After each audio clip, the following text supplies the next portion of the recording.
વિદ્યાર્થી મિત્રો, આજના આ સેશનમાં તમારું સ્વાગત છે. આજે આપણે લિલિયન મૂરની અત્યંત સુંદર કવિતા સો ધ સી ને લાઇન બાય લાઇન સમજવાના છીએ. શાળાના અભ્યાસક્રમ માટે આ કવિતા બહુ જ મહત્વની છે. તો ચાલો પ્રકૃતિના આ છુપાયેલા જાદુને એકદમ રસપ્રદ રીતે સમજીએ, જેથી તે પરીક્ષા માટે પણ કાયમ યાદ રહી જાય. તો આ રહી આપણી આજના સેશનની રૂપરેખા. આપણે સમુદ્રનો જાદુ, પવન અને પાણીનું જોડાણ, સૂર્યની અસર, ભરતી ઓટ અને ખાસ તો પર્સોનિફિકેશન એટલે કે સજીવારોપણ જેવા અદ્ભુત અલંકારની ચર્ચા કરીશું. અને છેલ્લે એક સરસ મજાનો સારાંશ પણ જોઈશું. ચાલો શરૂઆત કરીએ આપણા પહેલા ભાગથી, સમુદ્રનો જાદુ શોધવો અને કવિની અનુભૂતિ. અહીં સ્ક્રીન પર આખી કવિતા આપેલી છે, પણ ચિંતા ન કરતા, આપણે તેને આખી ગોખવાની નથી. આપણે તેને નાની નાની પંક્તિઓમાં વહેંચીને સમજીશું. કવિતા ભલે નાની લાગે, પણ દોસ્તો તેનો અર્થ ઘણો વિશાળ અને ઊંડો છે. હવે આ ચિત્ર જુઓ. અહીં પહેલા અને પછીનો તફાવત એકદમ સ્પષ્ટ દેખાય છે, ખરું ને? સમુદ્ર જોયા પહેલા મનમાં કેવી ધૂંધળી અજ્ઞાનતા હતી, પણ રૂબરૂ સમુદ્રની તાકાત જોયા પછી બધું જ એકદમ ક્લિયર અને જીવંત બની જાય છે. કવિના મનમાં પણ આવું જ કંઈક પરિવર્તન આવ્યું હતું. આગળ વધી ભાગ 2 તરફ, પવન અને કરચલીવાળું પાણી. કવિ અહીં એકદમ નિખાલસપણે કહે છે, Until I saw the sea, I did not know that wind could wrinkle water so. એટલે કે જ્યાં સુધી મેં મારી સગી આંખે સમુદ્ર નહોતો જોયો, ત્યાં સુધી મને સહેજે ખ્યાલ નહોતો કે પવન પાણી પર આટલી સુંદર અને જાદુઈ અસર કરી શકે છે. અહીં સૌથી અગત્યનો શબ્દ છે wrinkle. ગ્લોસરી પ્રમાણે તેનો અર્થ થાય છે મેક ક્રીસીસ ઇન. સરળ ભાષામાં કહીએ તો કાપડ કે ચામડી પર પડતી કરચલીઓ અથવા સડ. આ સમજવા માટે આ ઉદાહરણ જુઓ.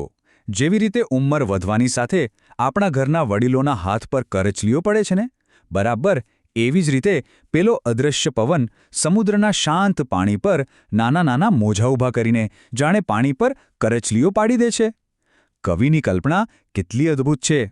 હવે જોઈએ ભાગ 3, ભૂરા સમુદ્રનું વિખેરાઈ જવું અને સૂર્યની કમાલ. વચ્ચેની પંક્તિઓમાં કવિ કહે છે, I never knew that sun could splinter a whole sea of blue.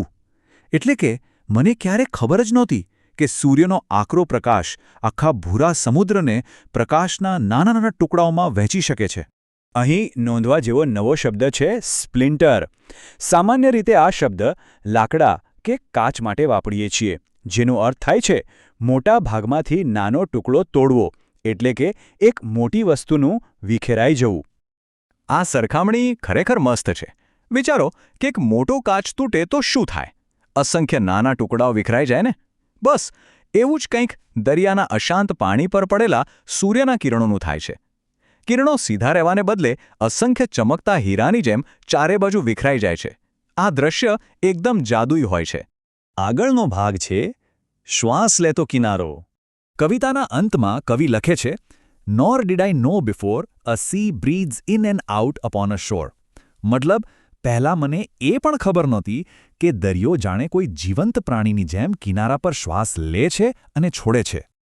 આપણે બધા જાણીએ છીએ તેમ બ્રીથ્સ એટલે કે હવા અંદર લેવી અને બહાર કાઢવી. આ એકદમ સામાન્ય પ્રક્રિયા છે જે આપણે બધા જીવંત લોકો કરીએ છીએ. અને આ જુઓ, કેટલી ચોંકાવનારી સરખામણી છે. દરિયાના મોજાનું રેતી પર આવવું અને પાછું જવું એ બિલકુલ આપણા ફેફસાની શ્વાસોચ્છ્વાસની પ્રક્રિયા જેવું લાગે છે. જાણે કે દરિયો ખુદ શ્વાસ લઈ રહ્યો છે અને પેલો કિનારો એની છાતી છે. કુદરતનો આ લય ખરેખર અદ્ભુત છે. હવે પહોંચીએ આ કવિતાના સૌથી મહત્વના ભાગ પર, સજીવારોપણ એટલે કે પર્સોનિફિકેશન. વિદ્યાર્થી મિત્રો, પરીક્ષા માટે આ કન્સેપ્ટ બહુ જ અગત્યનો છે. અંગ્રેજીમાં તેને પર્સોનિફિકેશન અને ગુજરાતીમાં સજીવારોપણ અલંકાર કહેવાય છે. જ્યારે કવિ કોઈ નિર્જીવ વસ્તુ કે વિચારને જીવંત માણસ જેવા લક્ષણો આપે છે, ત્યારે આ અલંકાર બને છે. આ ડાયાગ્રામથી તમને એકદમ સ્પષ્ટ થઈ જશે. માણસની 2 ક્રિયાઓ છે, ચામડી પર કરચલી પડવી એટલે કે વ્રિંકલ અને શ્વાસ લેવો એટલે કે બ્રીથ. કવિએ આ બંને ક્રિયાઓ સીધી જ નિર્જીવ પાણીને આપી દીધી. પરિણામે કવિતામાં દરિયો એક વિશાળ જીવંત પ્રાણી બની ગયો છે. આને જ કહેવાય કવિતાની અસલી સુંદરતા. ચાલો હવે આપણે આખી કવિતાનો ટૂંકમાં સારાંશ જોઈએ. તો આપણે કવિતાની દરેક પંક્તિ જોઈ. મુખ્ય વાત એ છે કે પ્રકૃતિ પાસે એક અકલ્પનીય તાકાત અને સુંદરતા છે. તમે ખાલી ચોપડી વાંચીને આ જાદુ પૂરેપૂરો ન અનુભવી શકો. જ્યારે આપણે રૂબરૂ એનો અનુભવ કરીએ ને ત્યારે જ સાચી સમજણ આવે છે. આજના સેશનના મુખ્ય ટેકઅવેઝ આ મુજબ છે. પહેલું, પવન, સૂર્ય અને પાણી એકબીજા સાથે જબરદસ્ત પ્રતિક્રિયા આપે છે. બીજું, પર્સોનિફિકેશન અલંકાર આ નિર્જીવ તત્વોને જીવંત બનાવે છે.